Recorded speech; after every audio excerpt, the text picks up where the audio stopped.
आणि आता मुंबई पुण्यामध्ये काय घडलं ते आपण पाहूया।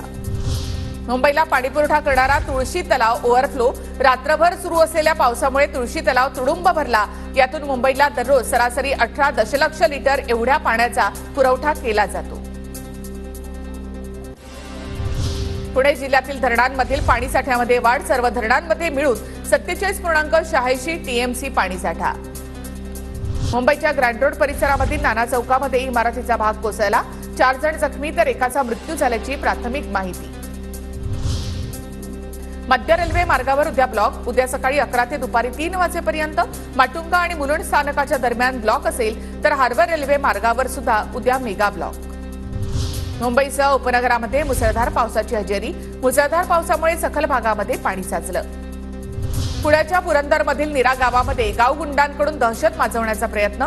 गावगुंडांकडून प्रवाशाला मारहाण करून त्यांची मोटारसायकल पेटवली। पुण्याच्या मुळशी तालुक्यामध्ये बार आणि पबच्या अवैध बांधकामावर पीएमआरडीएची कारवाई।